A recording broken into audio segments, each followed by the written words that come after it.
Security labs की बात sir सरकार ने मानी है, स्वीकार की है कि सिक्योरिटी लैब्स वहां पर हुआ है। मीडिया में खबरें आ रही हैं, रिपोर्टिंग इस बात की हो रही है कि कैसे जेके पुलिस आपके कंट्रोल में है, आर्मी वहां पर काम कर रही थी, लेकिन उस पर्टिकुलर एरिया में रिस्पांस टाइम इतनी देर हो गई, वहां कोई पहुंच नहीं पाया। एक आतंकवादियों से बचाने के लिए लोगों को कोई भी फोर्स वहां पर उस समय 15 से 20 मिनट, 1 घंटे का समय लग गया।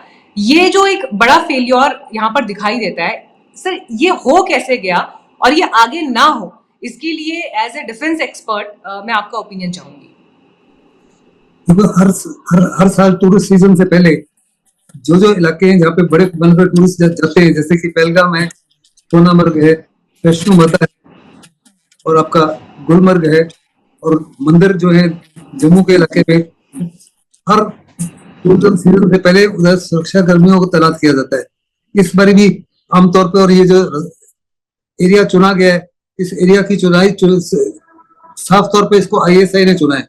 ये एक ऐसा एरिया था जहाँ खुला मैदान है, वहां पे कोई एस्केप रूट नहीं है, कोई पक्की सड़क नहीं जाती, आपको जाने के लिए केवल पैदल जाना पड़ता है या कचरों पर जाना पड़ता है, और कोई एस्केप रूट नहीं है। और वो ऐसा एरिया था कि वहां सिक्योरिटी फोर्स को पहुंचने के लिए जब उनको अलर्ट किया जाता था, कम से कम 1 से 1.5 घंटा लगे। इसी इसी वजह से वो बड़े सावधान तरीके से लोगों को आइडेंटिफिकेशन चेक किया, लोगों के मजहब के बारे में बातचीत की, लोगों से कुछ बातचीत वगैरह भी की, किसी के कपड़े भी उतारे, उसके बाद इन्होंने ये कार्रवाई की। उनको कोई जल्दबाजी नहीं थी। ये साफ तौर पे इस माफी का नहीं होना चाहिए था, एक किस्म से इंटेलिजेंस फेलियर है जरूर, इसमें कोई शक नहीं। ये लोग पीर पंजाल की रेंज से आए और ये तकरीबन 125 किलोमीटर डिस्टेंस क्रॉस करके यहाँ पहुंचे। इनके पास हर प्रकार के वेपन्स थे, कार्बाइन्स थी, AK-47 था, AK-56 थी। रास्ते में किसी ने इनको चुरा नहीं, किसी ने पहचाना नहीं, किसी ने डिटेक्ट नहीं किया।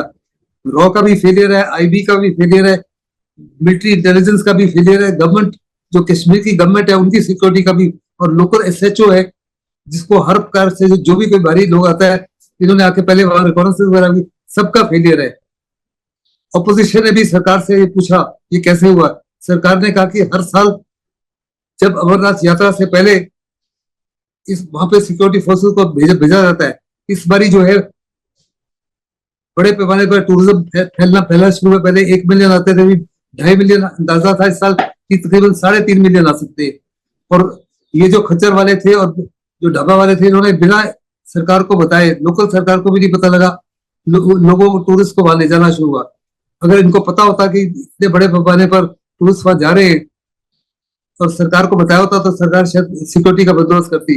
ये लैप्स है, obviously it's a failure on the part of the everybody concern, इसमें कोई शक नहीं है। लेकिन मैं प्रोफेसर मुनि की बातचीत के भी मैटर ये भी है कि ये हमला हुआ और इस हमले के बाद के अब आफ्टर इफेक्ट्स जो है वो अलग अलग स्तर पर डिकोड किए जा रहे हैं। सचदेव सर, कश्मीर में 370 के बाद चीजें सुधर रही हैं, नॉर्मलसी की तरफ बढ़ रही हैं, बिजनेस से लेकर इन्वेस्टमेंट से लेकर वहां पर कैसे स्पोर्ट्स टूरिज्म, कैसे उसको मेन स्ट्रीम में लेकर आना है, देश के बाकी हिस्से से जोड़ना है, ये सब बातें और इस पर आर्टिकल्स छपना, इस पर कवरेज होना, इस पर सब चीजें निकल। सर, इस हमले ने कश्मीर के लिए क्या बदल दिया है और वापस चीजें पटरी पर लौटने में कितना समय लगेगा? और मुझे लगता है कि यहाँ पर डेटा के हिसाब से, आंकड़ों के हिसाब से जो चीजें वापस पटरी पर लौटेंगी वो एक अलग बात। साइकोलॉजिकली परसेप्शन के लिहाज से भी चीजें कैसे होंगी कि अगर जहां पर लोगों ने देखा है कि ओपन फायर, मतलब मैं एक दिन किसी और डिस्कशन में भी ये बात कह रही थी कि इससे पहले जब आतंकवादी घटनाएं हुई उनके एग्जैक्टली इस तरह के वीडियो सामने नहीं आए जिस बार ये वीडियो, और ये वीडियो किस किस ने नहीं देखा, सोशल मीडिया पर वायरल है, लोगों को रोते बिलखते हुए आप देख रहे हैं। तो ये दहशत सिर्फ जिन लोगों के साथ घटी है उन्होंने नहीं जी, जिन लोगों ने वो वीडियोस देखे हैं वो भी उसको जी रहे हैं, वो भी उस मोमेंट में खुद को इमेजिन कर रहे हैं कि अगर बाय चांस ये नहीं होते, हम उस छुट्टी पर वहां होते तो क्या होता। कई लोग जो इस हमले से जस्ट एक दिन पहले पहलगाम से लौटे हैं इसी जगह पर, उनका ये कहना है कि अगर एक दिन बाद हम लोग लौटे होते तो शायद आज हम जिंदा नहीं होते। तो साइकोलॉजिकली भी जो एक इमेज, एक परसेप्शन गया है, उसके हिसाब से भी चीजें कब तक पटरी पर लौटती हुई दिखाई देंगी sir? Honestly I can not से। ऐसी चीजें तो 10-10 साल तक निशान छोड़ जाती हैं आपकी साइकोलॉजी पे। पर मैं वापस आता हूं, जो बात हमारी डिस्कशन में हो रही है, देखिए आतंक और आतंकियों की मानसिकता, उनका ऑब्जेक्टिव यही तो होता है कि भय फैलाओ, इंस्टेबिलिटी लाओ, केओस लाओ, भारत में आपस में ही लोग लड़ें, हमारे ही मजहब आपस में लड़ें, यही तो उनका ऑब्जेक्टिव है। और इनफैक्ट मैं तो यहां तक भी कहता हूं, जरूरी नहीं है कई बार कि ये जो आतंकी होते हैं ये पाकिस्तान की आईएसआई प्रमोट कर रही है, ये इंडिपेंडेंट कहो या उस तरह के भी हो सकते हैं, क्योंकि इनका ऑब्जेक्टिव है, तो इनका तो ऑब्जेक्टिव है इंडिया को लड़वाना, इंडिया पाकिस्तान को लड़वाना, हिंदू मुस्लिम को लड़वाना। तो ये उस फितरत के भी हो सकते हैं, क्योंकि आतंक का हमें ऑब्जेक्टिव देखना है ना। जो आतंकी है ये तो जिहाद पे तो मर मिटने को चले हैं, इनके हिसाब से तो मतलब खून खराबा होना ही चाहिए। जितने ज्यादा लोग, जैसे अभी बात हो रही थी, जिनके घर को उड़ा दिया गया है उस आतंकी के, राइट, अब वहां से 2 आतंकी और पैदा होंगे उसके घर के बाहर के रिश्तेदारों के, व्हाटएवर। तो ये तो इनका ऑब्जेक्टिव है ही। तो हमें उस ट्रैप में जितना हो हम ना पड़े, पर क्या ह्यूमन साइकोलॉजी, ह्यूमन नेचर है, गुस्सा आता है, हम पढ़ते हैं। तो इसका इंपैक्ट होगा कश्मीर पे, और नॉट ओनली कश्मीर पे, मैं तो कह रहा हूं इंडिया पर।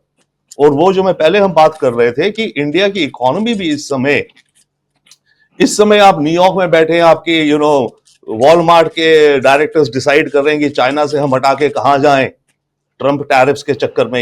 टेक्नोलॉजी कंपनीज है, सेमी कंडक्टर कंपनीज हैं, उन्होंने चाहिए विजुअल्स देखे भी ना हो, पर उनके पास खबरें तो हैं कि इंडिया में ये हुआ, और इंडिया पाकिस्तान के वॉर के घंटियां बजनी शुरू हो गई।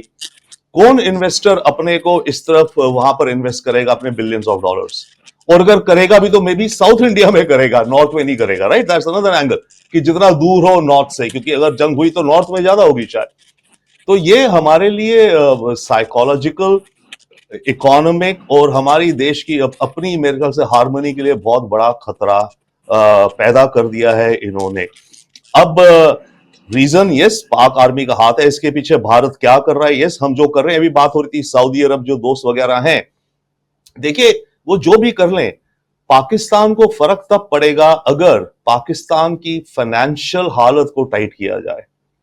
और उसमें अगर है एक जहां कुछ हम कर सकते हैं, पर वो नहीं हो पाएगा, फिर भी आईएमएफ इन्हें लोन देता है ताकि ये सरकार चल पाती है। अगर आईएमएफ कहे कि मैं अपना लोन बंद, मैंने रोक दिया है, देखा पाकिस्तान ने कैसे रिफॉर्म कर अपना टैक्सेस बढ़ा दिए हैं, राइट, अपने देश के अंदर अपनी आर्मी का रिफॉर्म कर रहा है। आईएमएफ इनसे कहता है कि अपनी डिफेंस का बजट कम करो, ये सीरियसली उस प्रेशर में है। अगर आईएमएफ कहे कि मैं अगला $600 मिलियन का ट्रांच नहीं दूंगा, आप ये कुछ चीजें बदलो। पर प्रॉब्लम उसमें है कि आईएमएफ जो पैसे देता है, आईएमएफ का जो बोर्ड है, उसके बोर्ड में 5 परमानेंट हैं, होने को तो सारे 190 देश हैं, पर जो 5 परमानेंट ये है हमारे कहते हैं देश हैं जिनका सबसे ज्यादा वोटिंग परसेंटेज है, अमेरिका तो हो ही गया, जापान है, चाइना है। तो वही सिचुएशन आ जाएगी जैसे यूएन में अगर सिक्योरिटी काउंसिल में हम जाते हैं किसी मुद्दे के लिए तो चाइना रोक देता है। बट मेरे विचार से हमारी फॉरेन पॉलिसी को ये एक प्रयास करना चाहिए कि आईएमएफ में मूव करें, कि आईएमएफ की जो लोन्स की कंडीशंस है वो पाकिस्तान या किसी भी country, but in this case Pakistan, जहां इनफ एविडेंस है कि ये कंट्री टेरर को सपोर्ट करती है, उसकी कुछ चीजें बदली जाएं, कुछ कावियात लगाए जाएं, तब ही लोन दिया जाए। अब ऐसा हम करेंगे तो ऑब्वियसली जब वोटिंग होगी अगर आईएमएफ में, काफी देश हमारे साथ नहीं आएंगे, बहुत सारे आएंगे, अमेरिका आएगा, जापान आएगा, सऊदी भी शायद आए ना आए, कह नहीं सकते, एब्सटेन कर जाए। सबको डिसाइड करना पड़ेगा इन अ वे, जैसे कहो ना, आर यू विद अस और against us. But I think ये एक हमें मूव करनी चाहिए आईएमएफ को लेकर के, कि आईएमएफ का पैसा जो कि पाकिस्तान की लाइफलाइन है उसको इस्तेमाल करा जाए पाकिस्तान को आर्म ट्विस्ट करने के लिए, ताकि पाकिस्तान आतंक का साथ छोड़े। अब कैसे आर्म ट्विस्ट हो कि क्या बोला जाए वो अलग बातें हैं। And lastly again coming to the water thing, मैं वाटर का ये कह रहा हूं कि definitely it's a huge thing, बहुत ही इंपॉर्टेंट है अगर हम कर पाए, पर हम वो कर नहीं पाएंगे, मेरा ये मानना कहना है। वो पैसा लगा करके लगा ही नहीं पाएंगे इतना पैसा, और इतना पैसा वहां लगाकर हम जनरेट क्या प्रोडक्टिव कर पाएंगे। तो it's definitely very symbolic, a very powerful thing जो हमने कदम उठाया है, बट प्रैक्टिकल जमीन में आने को उसको मुझे अभी नहीं दिखता।